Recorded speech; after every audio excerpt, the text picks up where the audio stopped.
آدم علیہ السلام کی وفات کے بعد ان کے بیٹے شیس علیہ السلام نے ان کی ذمہ داریاں سنبھال لی۔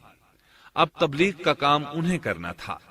ادھر قابیل جو نرم زمین میں جا آباد ہوا تھا، اس کی اولاد نے فتنہ و فساد اور سرکشی کی زندگی اختیار کی۔ انہوں نے قتل و غارت گری کا بازار گرم کر دیا۔ یہ لوگ آدم علیہ السلام کی قوم کے پاس سے گزرتے تو وہاں بھی فساد مچاتے۔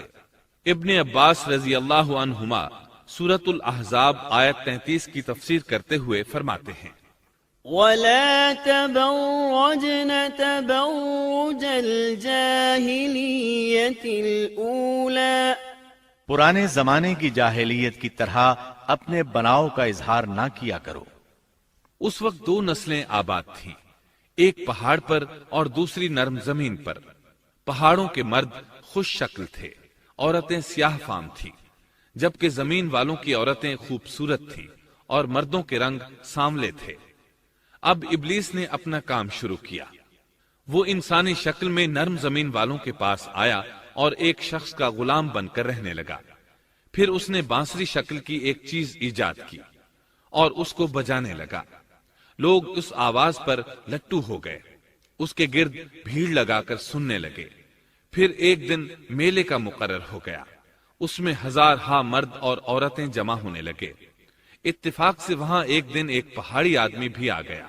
اس نے میدانی عورتوں کے حسن و جمال کو دیکھا۔ اس نے اپنے قبیلے والوں سے ان کے حسن و جمال کا ذکر کیا۔ اب وہاں کے لوگ کثرت سے میدانی علاقے میں آنے لگے۔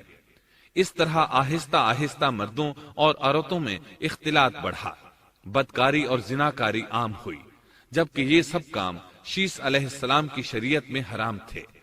یہ سب بیان کرنے کے بعد ابن عباس رضی اللہ عنہما کہتے ہیں، اللہ تعالیٰ کے قول وَلَا تَبَرَّجْنَ تَبَرُّجَ الْجَاهِلِيَّةِ الْأُولَى کی یہی تفسیر ہے، اور قدیم جاہلیت سے یہی مراد ہے، کیونکہ ان لوگوں نے زمین میں ایک عظیم فساد اور انتشار برپا کر رکھا تھا۔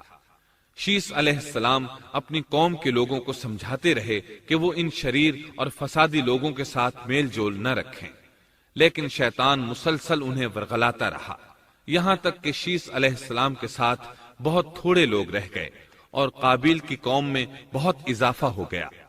لوگ یوں ہی زندگی بسر کرتے رہے، یہاں تک کہ اللہ تعالیٰ نے ان میں ادریس علیہ السلام کو مبعوث فرمایا۔